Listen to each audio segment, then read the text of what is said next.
Hello and welcome to the Ice Guys. This is the show that takes you into the world of the National Hockey League. Every game, every day, from a betting perspective. With pro sports handicappers, Ian Cameron, Alex P. Smith, and various guests from the world of hockey and sports betting. And now, here's your host, Ian Cameron.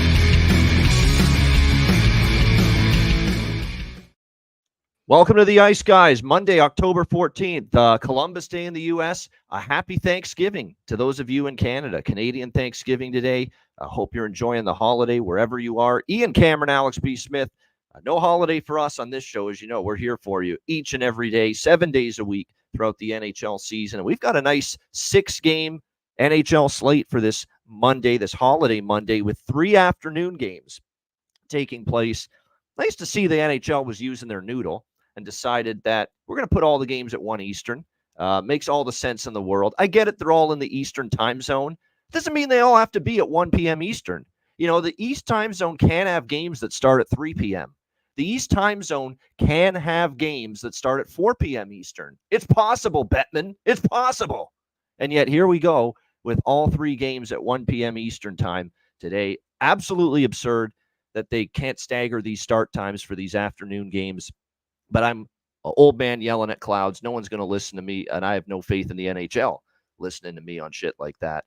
Alex, what do you think of that? Isn't it totally crazy? You can't space those games out this afternoon better than that. It's dumb. We literally had last week for opening day because it was a 3:30 Eastern, 12:30 local time start in the middle of a workday, and then here's a holiday.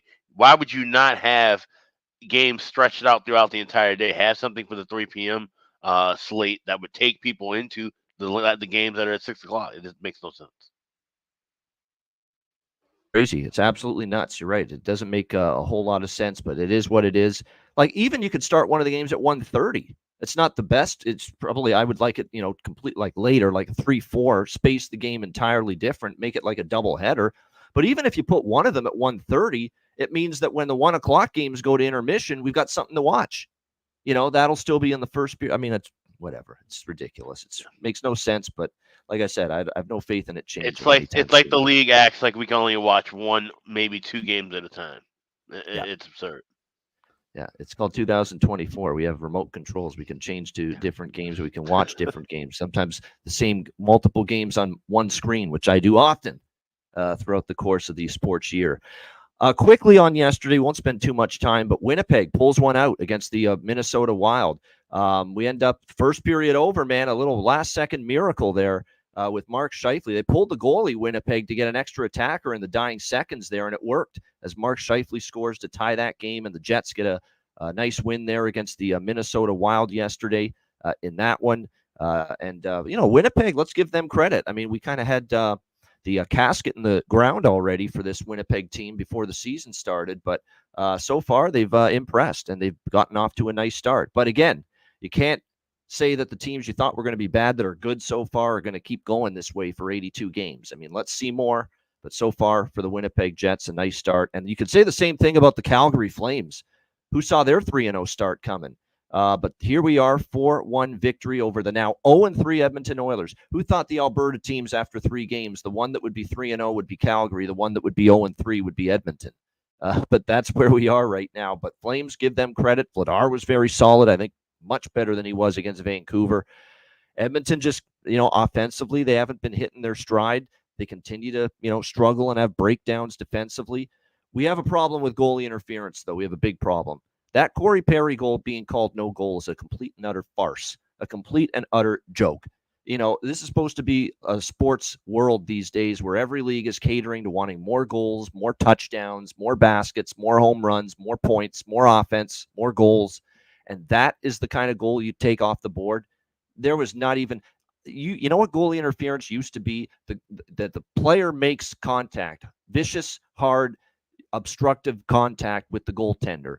Run him over, definitely hit him, definitely clip him, and then that's how we call goalie interference. There was nothing there. In fact, Vladar kind of came out and bumped Perry. It wasn't the other way around, and yet somehow that was called no goal. We got a problem because I've seen now a few goals very similar to that were called no goal, so it's just ridiculous. They got to they got to address that and make it more clear and obviously be a little bit more lenient than that. But that's not why Edmonton lost the game. They lost the game because, look, they're in another early season funk. Dallas, how about them? How about back-to-back shutouts for two different goalies in 2 consecutive nights? Jake Ottinger over the Islanders on Saturday, and of course it was Casey DeSmith making his first start for the Dallas Stars last night, shutting out the Seattle Kraken. A 2-0 win for Dallas. I've been impressed with them defensively because I thought the blue line early in the season would have some, not that they can't be good. They are still an above-average blue line, obviously, but when you lose a Tanev and you have some new pieces back there like Dumba and Brendan Smith and Ilya Lyubushkin, you just wonder if it's all going to fit. But it has fit. They've been outstanding in their own end. Good enough on offense, which shouldn't be a problem for Dallas, and a very nice start for them. Back-to-back shutouts this weekend. So first time, I believe, and our guy Matt Robinson, big Stars fan all over this, said that Dallas, first time in franchise history, they've had 2 back-to-back shutouts from 2 different goalies. So there you go. Anaheim, Vegas, very workmanlike win by Vegas. Not their best first period, but they got better as the game went on. 3-1 over Anaheim. Back to that defensive mindset that Bruce Cassidy was looking for as they get a nice 3-1 win. And I feel very happy for Ilya Samsonov. Gets his first win in his first start with the Golden Knights. We all know the documented mental struggles he had last year in Toronto, especially when it looked like there was one time in December that it looked like he may be out of the NHL for good. I'm serious. Like, it was that he was in that bad a spot with his game at that time last year with the Maple Leafs. But sure enough, here he is. He worked his way back. Late in the season last year, he got his confidence back, played well down the stretch for Toronto. Now he's in a market that's not going to hound him from the media every single day. You know, it wouldn't surprise me if he plays better than people think, and he was very, very solid. Rock steady in net last night for Vegas in his debut with the Golden Knights, getting that win over the Anaheim Ducks. Alex, your thoughts on what we saw from Sunday? Yeah, I mean it's just staggering to see what's happening with Edmonton right now. Like I think that's obviously the biggest story. And I talked about it in the preview show. I talked about it. I mean, the Western Conference preview, because one of the late ads I had as a futures play was Chris Knobloch, 18-1 to win the Jack Adams. I thought all he had to do was just keep the momentum going from when he took over, get this team to be a potential division winner or at the highest point maybe win a President's Trophy, and then all of a sudden that would be a fairly easy ticket to cash. Now we're looking at this like, what do you do here? You can't go and fire him if you have another 3-10 start, right? Like this is the guy you brought in the stopgap. The issue with Woodcroft last year. So unless you do the unthinkable and recycle him and bring back Woodcroft, jokes aside, I don't know what Edmonton does here at this point. We predicted that there would be a bit of a cup hangover, but I don't think it would look like this. And losing to Chicago and losing to Calgary, teams that we thought would be, middle of the pack or worse. This is not a good start at all when you look at how things started last year as well. So you're talking about basically losing, this will be now, I think, 7 of the last 8 October games. That's a bad spot to be in. You do not want to put yourself behind the 8 ball, especially when you have now a Calgary team that looks to be sharp at 3-0. You have a Vegas team that still looks to not be missing too much of a beat early in the year. It's just bad. So that was my biggest takeaway for sure with that game. I did catch some of the Wild and Jets game, kind of a slow game, and it's kind of interesting to I don't know what to think of with the Wild right now. We said that one injury could knock the domino down, and you see how that offense just kind of just cratered with no Joel Eriksson. He means so much at both ends of the ice with creating space and opportunity for the players around him. And this is a team now. Like I said, I thought they were going to be bad, and I wouldn't shock me to see them kind of go on a bit of a skid. And like I said, especially I think would be maybe looking at over power play goals, because that penalty kill is not nearly as strong either with Eriksson out. So those are the 2 things that stuck out to me the most. Edmonton got to figure something out really, really fast, and Minnesota, like I said, a tough loss. They did earn a point, but like I said, one of those domino pieces kind of falling with Eriksson being out for at least a game or 2. I mean, they're a 1-goal win over Columbus away from being 0-3, Minnesota. I mean, so, Yeah. and they didn't even look that Columbus outshot them in that game, even though the Minnesota Wild won. So I agree. There's some early season warning signs right now for the Minnesota Wild, and we'll see how they fare here moving forward. All right, we've got a 6-pack. I'm not talking beer. That'll be later.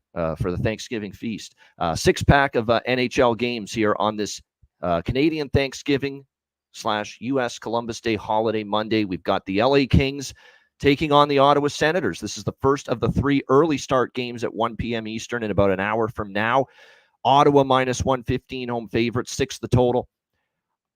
You know, I'm not a big under guy, but I was lined up to actually bet under in this game with the LA Kings and the Ottawa Senators. But then we got some news earlier this morning that Linus Ullmark, unavailable, an undisclosed ailment of some kind, has sidelined him for this game. So it means we're going to see Anton Forsberg, not confirmed, but highly likely. We're going to see Anton Forsberg. He's not even dressed, Linus Ullmark, for this game. They've called up Mads Sogard from the Belleville Senators to back up Anton Forsberg for this game.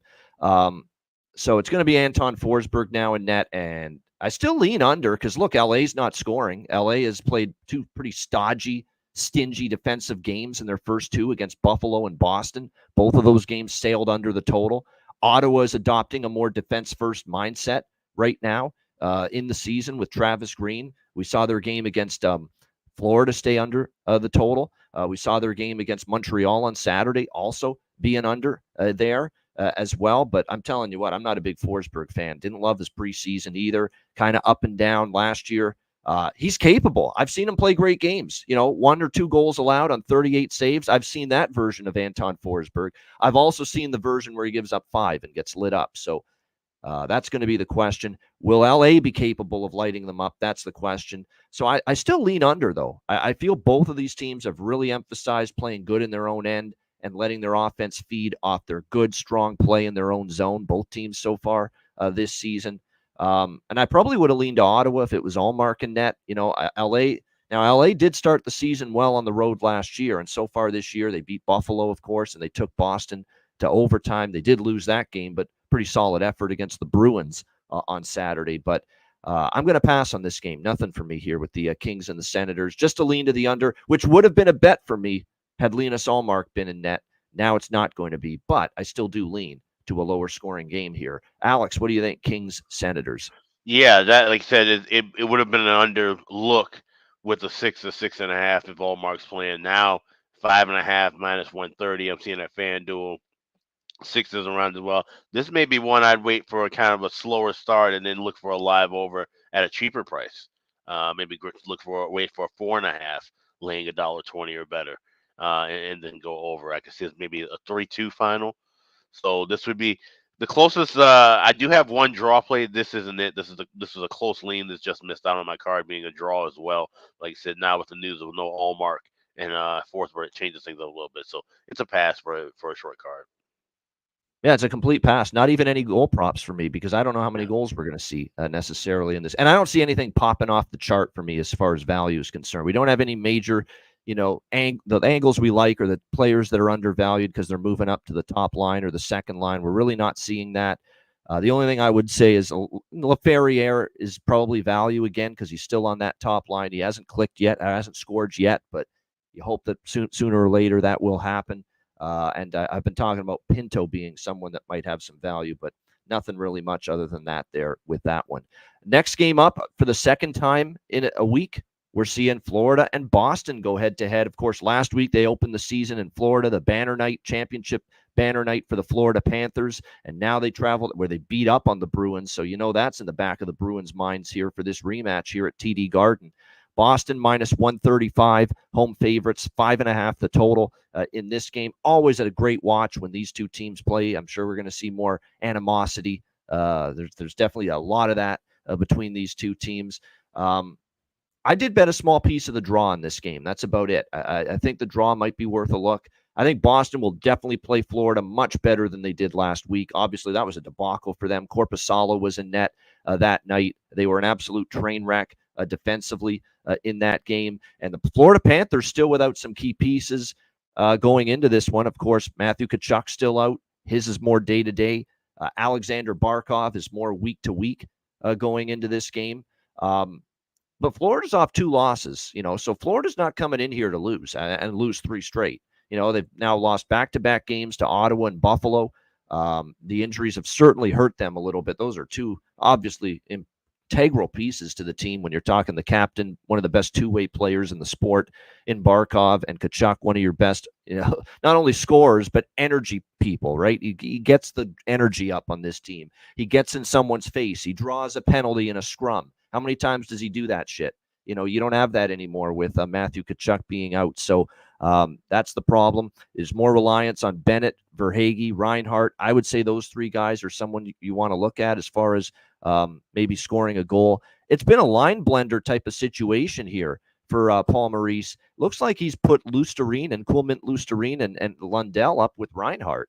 So definitely some shakeups here for Florida, trying to get something going, because clearly they did not get a whole lot going, especially Saturday in the loss against Buffalo. So there could be some value with guys like Lusterine and Lundell, especially maybe as far as goal props tonight, this afternoon, I should say, in this game. But all I've got here is a small bet on the draw. That's about it. I wouldn't want to bet against Boston in this spot because, they got trampled by Florida last week. But Bobrovsky's back in net. We know how good he continues to be for this team. And he's played very well against the Bruins historically. He'll be starting for the Panthers after getting the night off against Buffalo. And yes, Jeremy Swayman will make his second straight start here for the Bruins. Remember, it was Korpisalo in that first game against Florida. It will be the goalie battle we saw throughout that playoff series last year. Sergei Bobrovsky and Jeremy Swayman here this afternoon. Alex, Florida, Boston. Yeah, smaller look on the over by factor. I got over 1.5. I see a minus 112 at FanDuel. Actually, I got minus 115 at one shop. And I see 5.5 minus $1.20. I've just played these half units a piece, quarter units a piece. Nothing major on that. Even though, like I said, Swayman second start still could be a little bit rusty early. And even same with Bobrovsky. I think with the earliest start, I think we could see some goals here kind of early. And a 4-2, 5-2 final wouldn't shock me either way. So staying completely away from the side. Draw, always the draw is always live with Boston. But I think this could be a game where we see somebody pull away kind of late. So I'm even staying away from that as well. Just first period over, full game over, smaller looks. All right, small. Keep in mind, just smaller on the over by Fecta here for Alex with this one. All right, Utah Hockey Club and the New Jersey Devils. We've got New Jersey minus 155, home favorites, 6.5 the total in this game. The Utah Hockey Club have been maybe the story of the early season, the first week. I think it's not just that they're 3-0, which is a bit of a surprise, although it's not totally a surprise to me. I really like this team coming into the season, especially their offense. But what's surprising is also just how entertaining they've been, how darn entertaining they've been. They've been fucking just incredible to watch, electrifying hockey on a nightly basis. The Chicago game was entertaining. The Rangers and the Islanders games, the last two, have just been off the charts viewing. Entertaining, incredibly creative, dynamic, explosive, offensive capabilities on this Utah Hockey Club. Dylan Guenther has become one of the early season goal scoring machines early on, continues to be excellent for the Utah Hockey Club. And then you factor in what they can get. Clayton Keller's not only is he just completely wrapped himself around being the new captain, he's played like a captain. He's been awesome to begin this season for Utah. Barrett Hayton, Sergachev, that dynamic of puck movement and mobility from the blue line has really helped this Utah club. Logan Cooley, Michelli, and it's his birthday, someone said in the chat. So does that mean he scores a goal and there's value? We'll see. Josh Doan, of course, who scored a key goal for them as well in the Islander game. Lawson Krause. I mean, there's no problem with finding offense on this team. The critical element for them, and the Islanders and the Rangers game, they did give up goals. The defense and the goaltending is still the area that we watch for. But I think Connor Ingram's been great. He has faced a lot of rubber. He's been really good so far this season, but he will not get the start.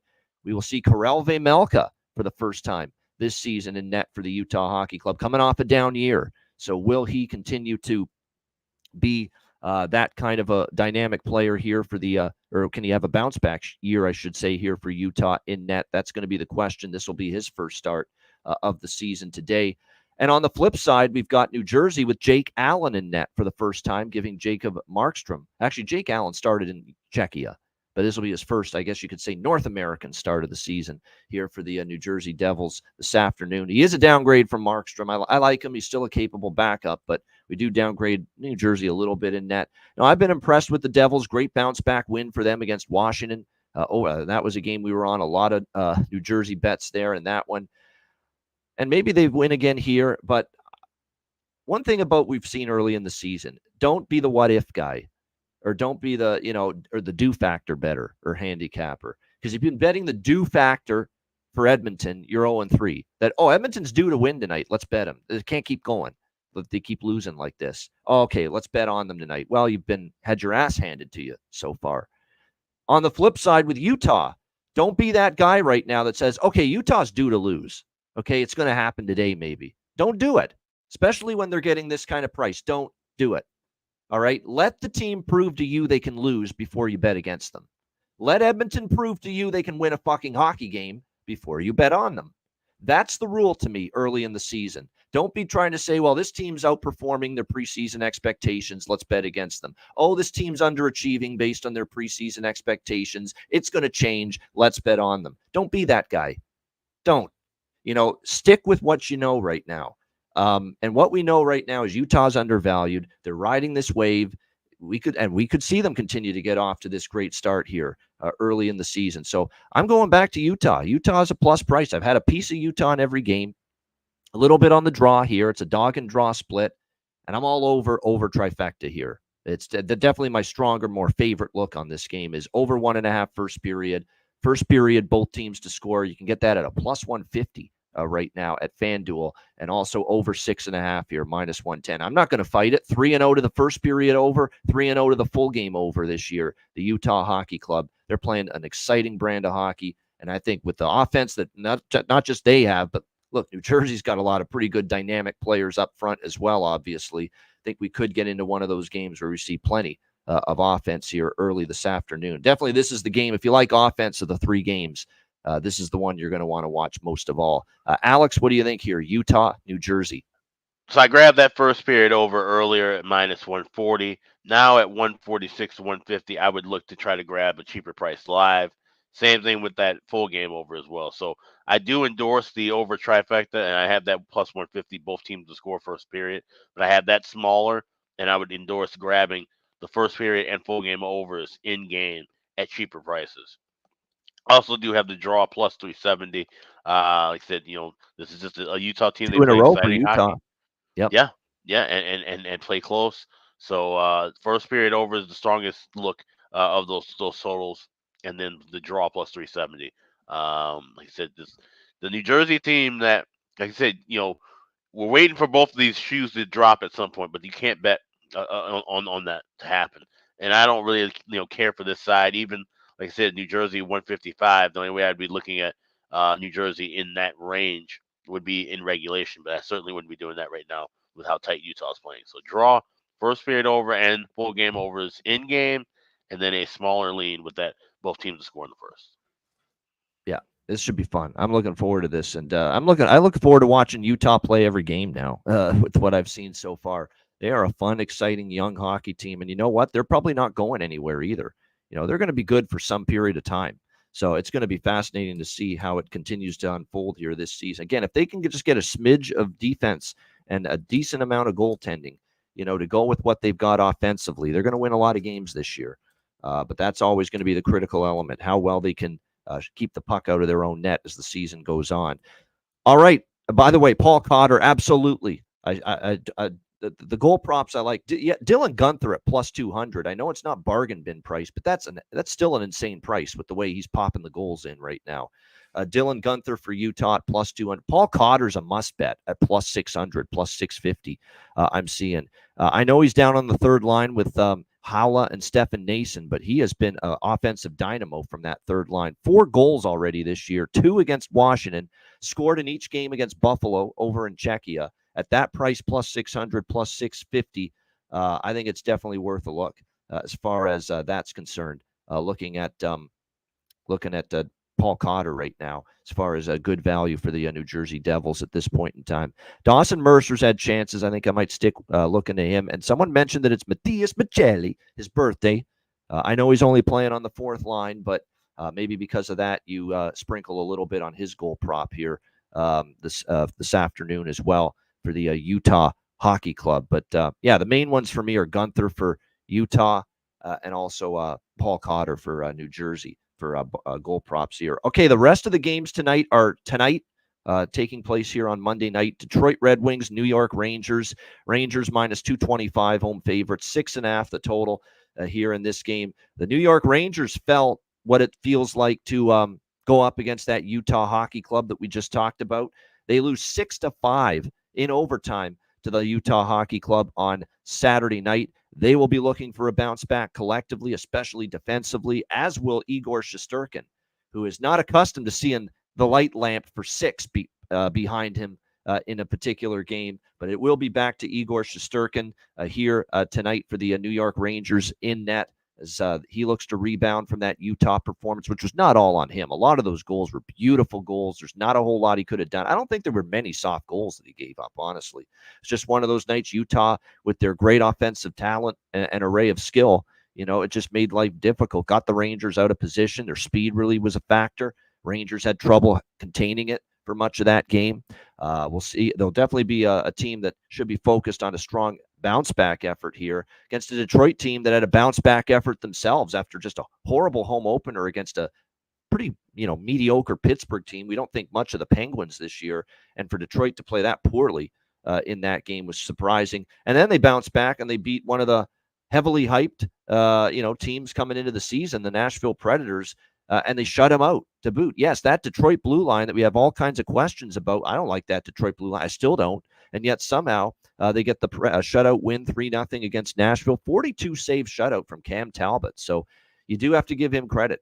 Cam Talbot was good, but we will not see Cam Talbot. This is now the third straight game that Detroit's going to have a different starting goaltender to begin the season. It was Ville Husso against Pittsburgh, who was, by the way, put on waivers by Detroit yesterday, to give them some cap flexibility. I don't think he's going to get claimed, but we'll see. But he was put on waivers. They went to Cam Talbot Saturday night, and now you're going to see Alex Lyon in net tonight get his first start of the season for the Detroit Red Wings. Again, Lyon was a player they got a lot from last year. 904 save percentage, 305 goals against average. The numbers aren't great, but they're not terrible. But he plays hard. He gives it his all. But, he's going to be sometimes have those nights where he's on his game, can hold you to 1 or 2 goals, and he's going to have those games where he can give up 4. That's what you get from Alex Lyon sometimes. But his first start of the regular season, hasn't seen the net going back to the preseason, and I don't know when that was. So is he going to be on top of his game? I'm not so sure. I've got a couple of Ranger bets here. I think it's a nice bounce-back spot for them. I believe they've won 2 in a row against Detroit here at Madison Square Garden. I think they won every game against Detroit last year as well in the season series. So I'm going to go Rangers first period puck line here, -0.5. You can get that at +145, and also a little Rangers team total over 3.5 here, which you can get at -120. Alex, what do you think here? Red Wings Rangers. Yeah, this is my favorite first period over of the whole card today. I like the over 1.5 -130, and like it's kind of in line with you, like the Rangers puck line. I think there's going to be goals early here, so we just need 2 of them.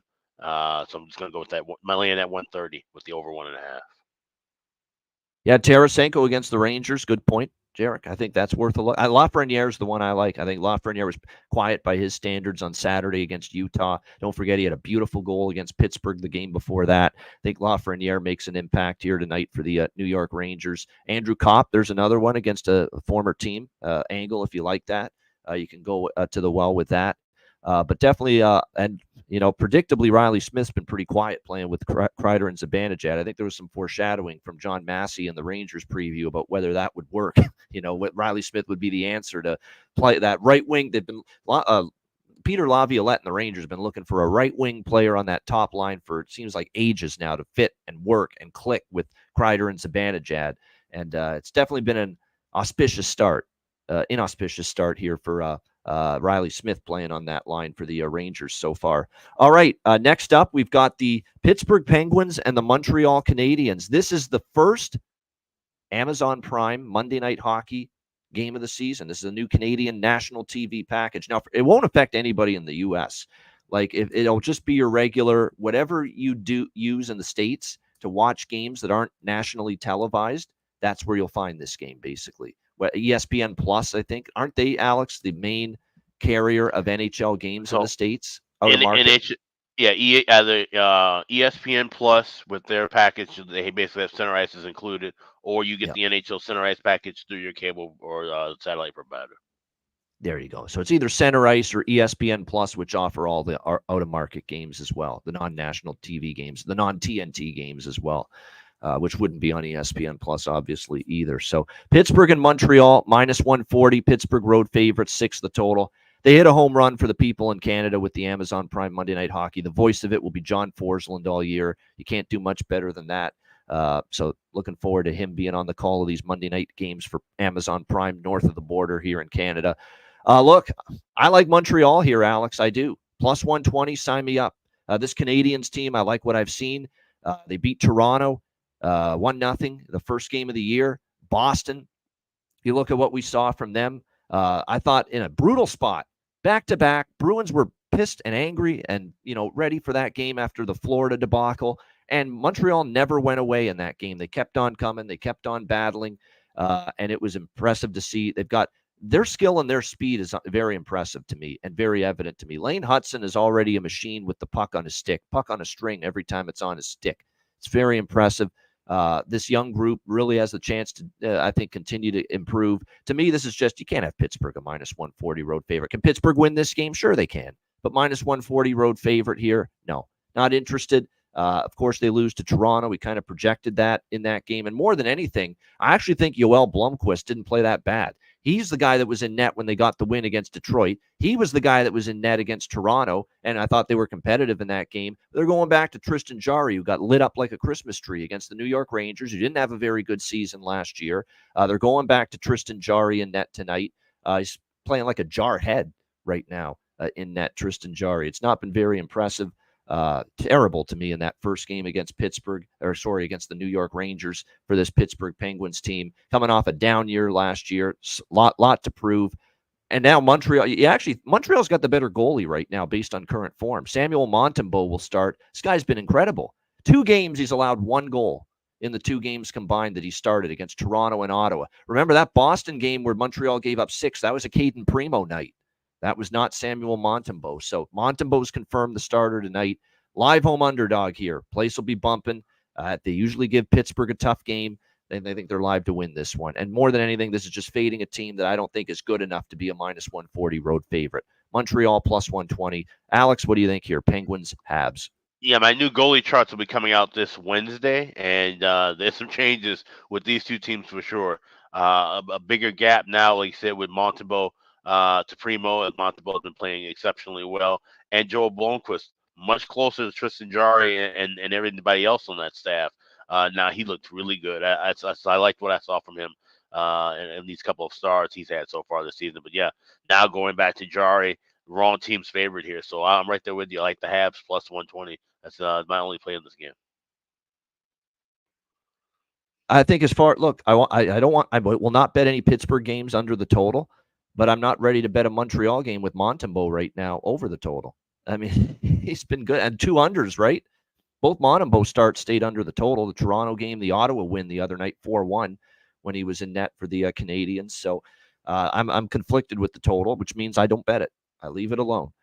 As far as props go, you have to bet goal, Caulfield, right? You have to. I mean, the prices aren't great, like plus 150, but he's just been on fire. Hudson to get an assist continues to be a great bet, or point, something like that. I think it's definitely worth a look here as far as that's concerned. Sidney Crosby does play well in Montreal, to Robert's point, like in Crosby 2 points plus 170. And look, who are you going to count on consistently right now for offense for Pittsburgh? I'm concerned about what you may or may not get from that third and that fourth line. That defense is still not great to me. It's just going to be tough for them to defend properly in their own zone with that blue line. There's not a lot of great upper echelon elite defenders in their own zone on that back end right now for the Pittsburgh Penguins. And then you've got Tristan Jarry, and that's a whole nother issue. A guy that has seen a significant decline in his game going back to last year for the Pittsburgh Penguins. All right, we've reached our final game of this Monday NHL slate. We're trying to keep a brisk pace because Mondays I have a show right after this one at 1 p.m. Eastern, college football hitting the books. Make sure you tune in for that on every single Monday if you're a big college football bettor or college football fan. But we got one more NHL game on this Monday slate. It's Colorado hosting the New York Islanders. We've got Colorado minus 160, home favorites in this game, 6.5 the total in this matchup. The question I'm waiting on before moving ahead with betting this game, actually I already did bet it small, but I'm waiting to see, what the situation is going to be with these two goaltenders. Is it Alexander Georgiev again? If I'm Jared Bednar, it sure as hell isn't after what I've seen from the first two games against Colorado, against Columbus and Vegas. I mean, it's just been a nightmare for him. He's given up 8 goals this season on 25 shots for the Colorado Avalanche. He's got a 7.74 goals against average and a 680 save percentage. It's been a long time since I've seen a save percentage that low right now for the for anybody. And that's where we're at with Alexander Georgiev. So it's either going to be him once again, and it hasn't been confirmed, or they're going to go to the young Finnish netminder Justus Annunen, who replaced Alexander Georgiev Saturday night and the game before that, because he got the hook in both games. My guess is he's going to give Annunen the start. But again, I don't know that for sure. But Annunen's a big question mark. He still gave up a few goals in that Columbus game too after Georgiev got the hook.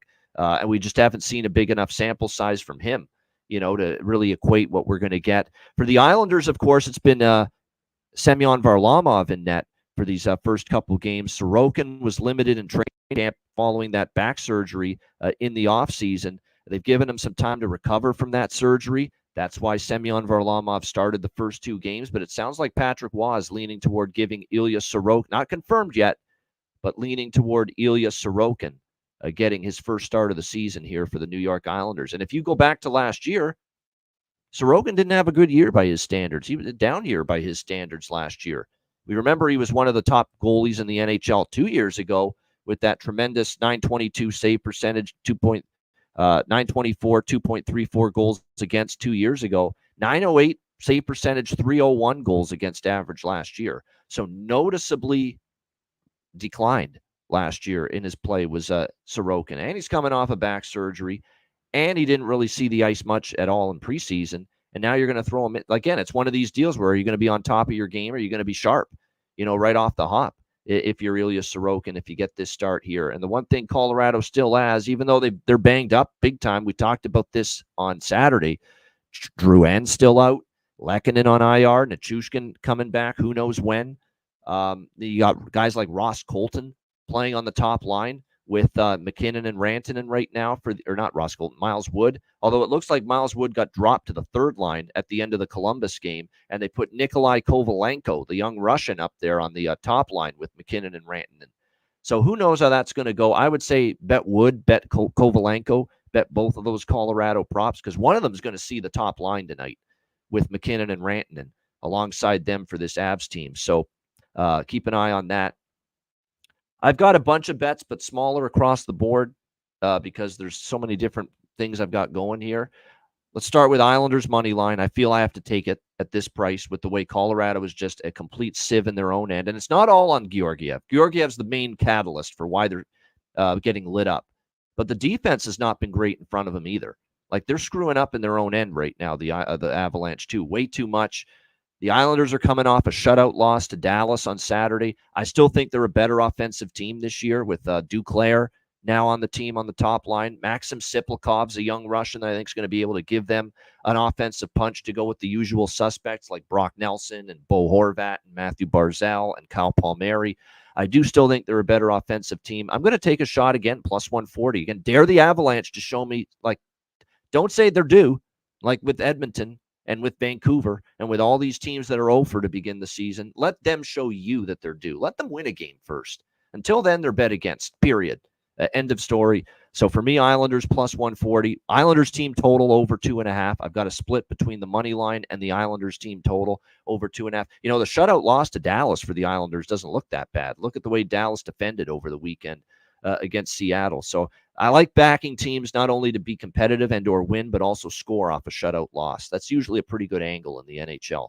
So Islanders money line, little Islanders team total over, and I've got over bifecta in this game as well. The over 1.5, over 6.5. You know what also got me on the over by Fecta, Alex? It's not just Colorado's defensive concerns or my thought that the Islanders are better offensively this year. Look at the two meetings last year with the Islanders and the Avs. They were crazy high scoring. I think one was 5-4, the other was 7-4. And both games, first period over cashed, full game over cashed in both of those Islanders-Avs games last year.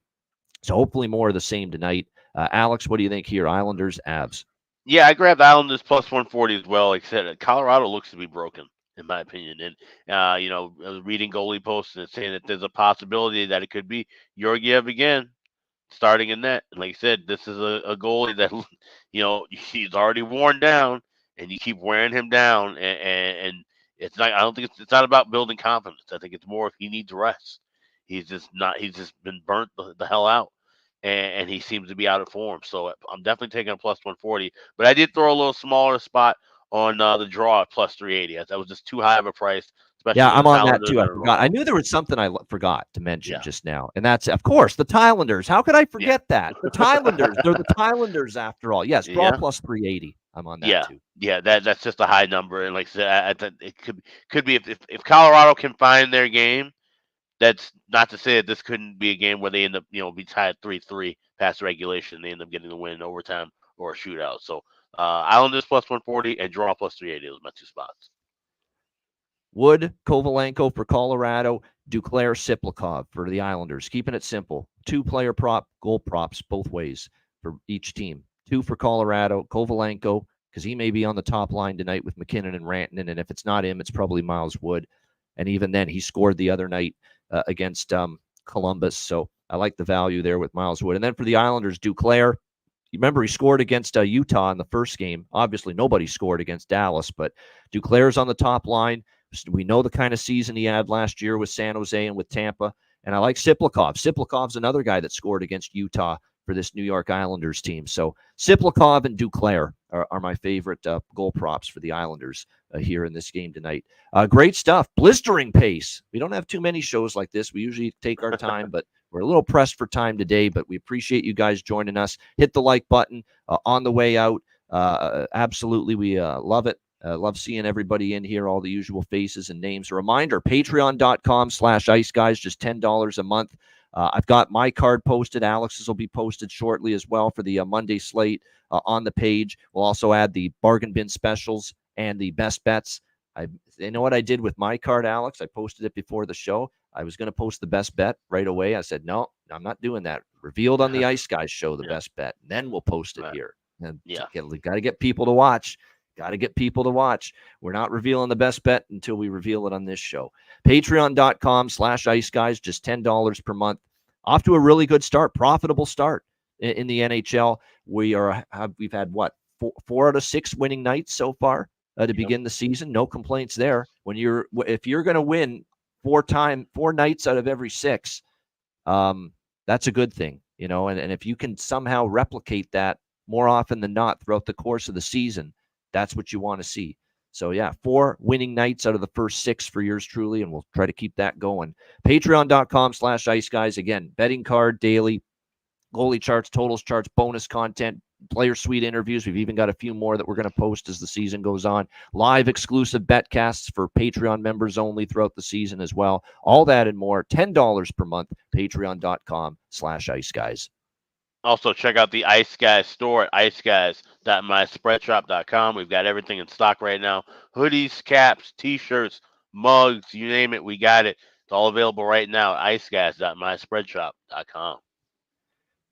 You know what? Larry is going to be on the show, Curtis, Wednesday for his Betting Man Advantage segment, sponsored by Power Play Sportsbook. We'll see if by Wednesday if we have an update from him on that. But as soon as we have one, promo code for our Ice Guys members, we will absolutely mention it on this show. So again, Larry Fisher in his usual Wednesday spot to begin the show on Wednesday this week. And of course, we got, as far as I'm concerned, I think he's good to go this week. Matt Robinson, of course, as usual on Tuesday and Thursday this week. All right, we've got Bargain Bin Special of the night and Best Bets coming up right after we hear from our great sponsors.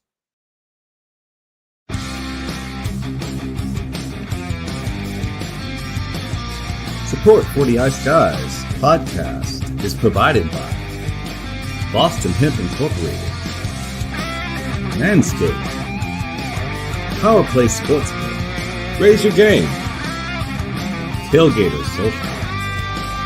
And a big thank you to all that subscribe to the Ice Guys Patreon page.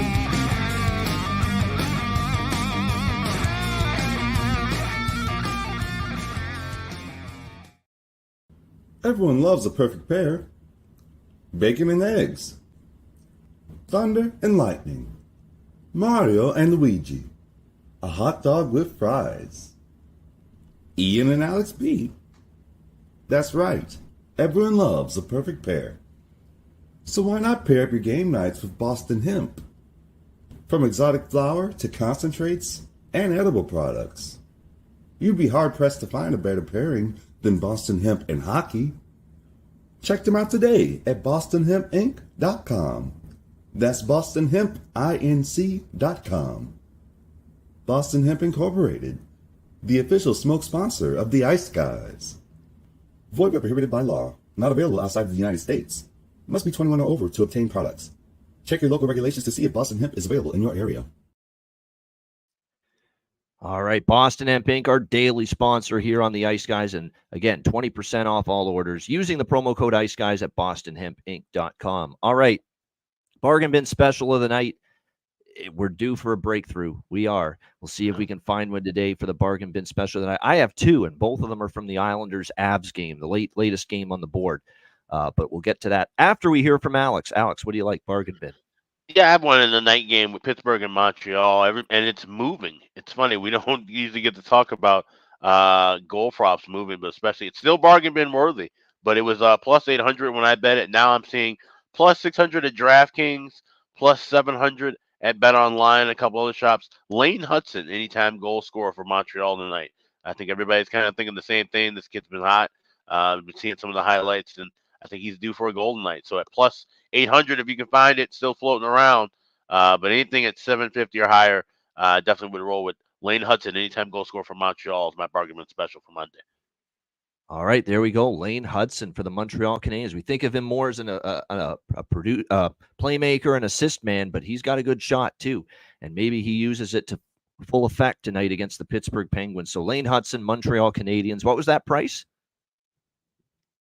I got plus 800, but like I said, I'm seeing 750s all the way down to 600. 600 or better. We'll go with shop that around. That's the DraftKings. So shop around for it. Yeah. Great price. Upwards of plus 800 for Lane Hudson with the bargain bin special of the night. My bargain bin special, I'm going to go with two.